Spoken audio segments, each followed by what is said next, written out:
नमस्ते प्रणाम गीता ध्यान ॐ पार्थाय प्रतिबोधितां भगवता नारायणेन स्वयं व्यासेन ग्रथितां पुराणमुनिना मध्ये महाभारतम् अद्वैतामृतवर्षिणीं भगवतीम् अष्टादशाध्यायिनीम् अम्ब त्वामनुसन्दधामि भगवद्गीते भवद्वेषिणीम्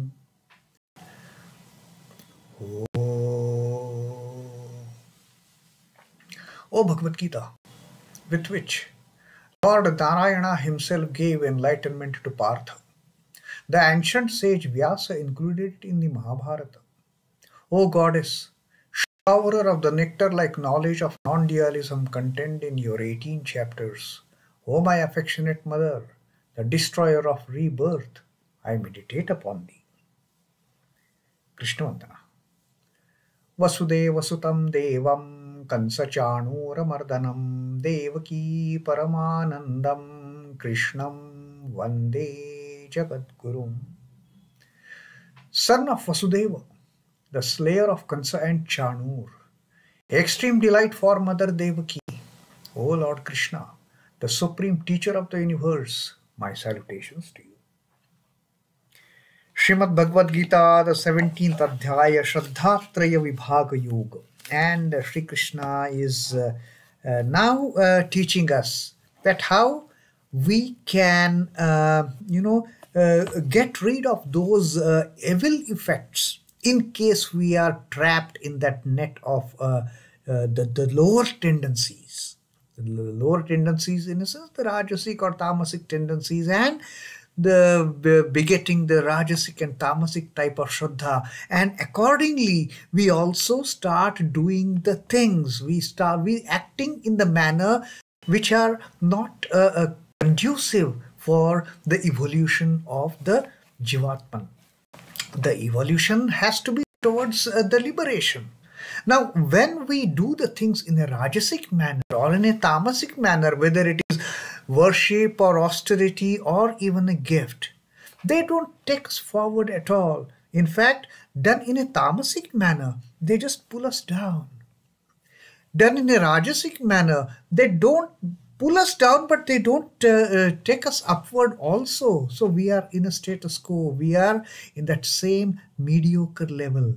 Now Sri Krishna is telling us how we can get rid of those evil influences, if at all we have carried it. And then Sri Krishna told us in the previous reading that there is a secret. There is a secret which is nothing but the designation of the Brahman itself, the Om Tat Sat. These three words, this holy trinity of Om Tat Sat, which is a designation of the Brahman itself, and from whom have come into effect the Brahmanas, the scriptural texts, from whom have come the Vedas, and also from whom have come the sacrificial rituals which take a person forward on this spiritual journey, the Brahmanas, the Vedas, and the Yajnas. So, Om Tat Sat is the secret behind purifying the things. That's what Sri Krishna had told us, that Om Tat Sat iti nirdesho brahmanas trividaha smrutaha. Om Tat Sat iti nirdesho. Iti nirdesha. This Om Tat Sat is designating. What it is designating? Brahman.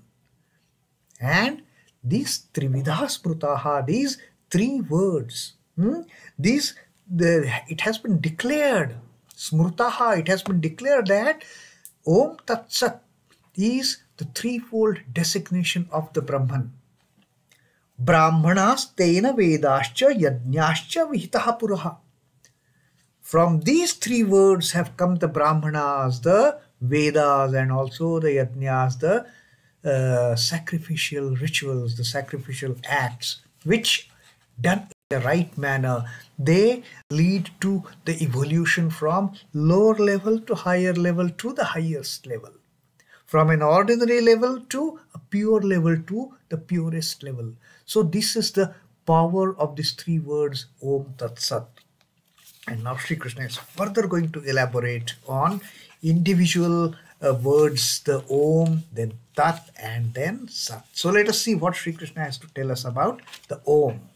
After all, Om, of course, is the Nada Brahma. It is the primordial sound energy. From Om has come this entire creation. From Om has come this entire universe. This entire magic has sprung out of Om. The Lord, the Brahman, first thought of a sound, and from sound came this whole magic, the whole creation. So Sri Krishna is now going to tell us about this Om, how this Om can help us, how this Om can help us ward off those evil tendencies or evil effects. Tasmado mityudarutya yajnadana tapaha kriyaha pravartante vidhanoktaha sattam brahmavadinam. Tasmat Om iti udarutya. Therefore uttering Om. Therefore uttering Om. Yajnadana tapakriyaha. Start your acts. Start your performing activities of sacrifice, of giving gifts, of tapas, the austerities. Any karma we are going to start, Sri Krishna says, start with uttering Om. Tasmat Om iti udarutya. Having uttered Om, having chanted Om, then you take up any activity.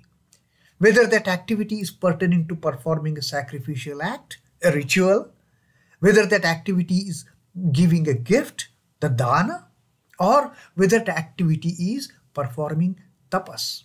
Now, in each of these activities, Sri Krishna has told us which is the sattvic, the yajna, which is the rajasic yajna, which is the tamasic yajna. Sri Krishna has also told us about which is the sattvic dana, which is the rajasic dana, which is the tamasic dana, and also about the sattvic tapas, the rajasic tapas, and the tamasic tapas. So Sri Krishna says, whichever way one starts these activities, any karma for that matter, just utter Om before starting the work. Automatically uttering the word Om, automatically chanting Om, you will get the vibes, you will get that positive energy, and that will protect you. That will restrict you from performing that the activity that you are doing in either a rajasic manner or a tamasic manner. So, chanting Om, start any of these activities. Pravartante vidhanoktaha satatam brahmavadinam. Pravartante is as enjoined in the scriptures. As enjoined in the scriptures, always undertaken by the followers of the Vedas, by the learned, by the realized souls. This is what any activity should be initiated after chanting Om, after uttering Om. So Sri Krishna says, therefore, with the utterance of Om are the acts of sacrifice, gift, austerity, as enjoined in the scriptures, always to be undertaken by the followers of the Vedas. So once you are going to start an activity, once we are going to start any kind of activity, whether it is a yajna, whether it is a dana, whether it is tapas, chant Om, utter Om, and then take up the activity. Automatically, the negative influences will be destroyed. The negative influences of doing that act in a rajasic manner or a tamasic manner will be taken care of. And we won't give a gift with the intention of getting a self-reward, getting a self-recognition, for self-gratification. All that self part will go out of that act and it will become a selfless act, provided we wholeheartedly chant Om before starting any activity. there is no karma which is all perfect. Every karma has got it's hidden, some negative attached to it. All the things that we do, anything that we do today, we may think it is good, but inherently there might be something bad in it. We don't know, because we are just the instruments. So every karma is bound to have some kind of negativity attached to it. For that reason, but since that is the reality, since no karma is a perfect karma, it is not that we stopped doing karma at all. No, we have to do karma. We have to do karma. That is our duty, and we are supposed to do it. So even if there is some kind of a negativity attached to that karma, that can be got rid of. That can be taken care of by uttering a purest of the pure syllable Om. Any attempt made by the embodied to avoid karma proves futile, because we cannot avoid any karma. From our birth till our death, we are constantly engaged in doing some kind of karma. Even if we are sitting idle, that also is a karma. Sitting idle, doing nothing in the eyes of others. I'm just sitting. Sitting, it also is a karma. So we cannot just avoid karma. But then when we have to do karma, and when there is some kind of imperfection which is attached to the karma, how to get rid of it? A karma is therefore commenced with the utterance Om in order to eradicate the evil in it. So therefore Sri Krishna says, whenever you are starting anything, whenever you are doing anything, just utter Om. That will bring you the positive vibes. That will ward off the evil attached to that karma. The implication is that every karma ought to be in accordance with the plan of nature. The Om has created this nature. The Nada Brahma, the Pranava, the Omkara has created this entire creation, this entire nature.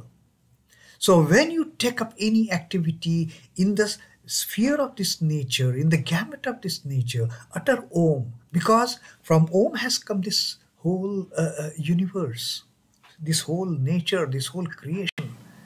So when we start any activity, Sri Krishna says, utter Om, chant Om, and that will block any evil influences which are attached to that karma. Every karma done by man ought to aid the divine purpose of this nature. That the purpose of this nature is the Jivatman has come from the Paramatman to experience this creation, to experience this nature, and then go back. Now it is a different matter that while experiencing, the Jivatman has got embroiled in this cage of flesh and bone and has forgotten that it has to go back. And birth after birth after birth after birth, that Jivatman is remaining itself encaged, remaining itself imprisoned in that prison of the bone and flesh. That has to be cut off. That cycle of birth and death has to be cut off. Now, what are the ways? Only the way of Sat, only the way of purity, only the way of the Brahman can take this Jivatman back to the Paramatman. And that is the law of nature. That is how every one of us is heading towards. Maybe some will take a very shortcut, and some will take long way to reach. But then yes, one day we have to. But Sri Krishna says, if you start performing all your activities chanting Om, we are cutting down. We are cutting down that cycle of birth and death. We are cutting down that cycle of repeated births and deaths. This principle has in course of time modified itself into the worship of Ganesha and Lakshmi. I mean, this concept of from Om has come up everything. From Om has come up this entire creation. And then uttering Om, we are kind of worshipping. We are kind of worshipping all these holy deities, the removers of the obstacles for that matter. These deities, they are the embodiment of Om. As all sounds merge in Om, all actions ought to be in harmony with this cosmic scheme. So basically the Om has produced this entire creation. In this cosmic scheme, the relevance of Om is so far great that the moment we chant Om, we are making ourselves attuned to this cosmic energy. We are making ourselves one with this cosmic energy, with this entire universe, with this entire creation, which is nothing but the projection of the Brahman by the Prakriti. That karma alone is performed successfully, which fulfills the condition of one getting one with the cosmic source. So this is what Sri Krishna says, that before you start any activity, whether it is the yajna, whether it is dana, whether it is tapas, utter Om and then take up the activity. By uttering Om, by chanting Om, we are kind of making ourselves one with this entire universe. Because the universe has come from Om, when we chant Om, every time we chant Om, we are making ourselves one with this entire cosmos. When that happens, anything that we do, any act that we perform, any karma that we do, automatically the evil which is attached to every karma, inherently it is attached. That evil can be warded off. That evil can be gotten rid of. At the moment that evil is removed, the karma becomes absolutely pure, and whatever we do, it becomes sattvic. The moment it becomes sattvic, it is a way open to the liberation. It is way open to break that cycle of birth and death. So that is the first advice on Om that Sri Krishna has given to us. Whatever we perform, chant Om and then we start doing it. We'll see the difference, that how things change with chanting Om before starting doing anything. Om Namo Bhagavate Vasudevaya. Sri Krishna Arpanamastu. Jai Sri Ramakrishna. Jai Thakur. Jai Ma.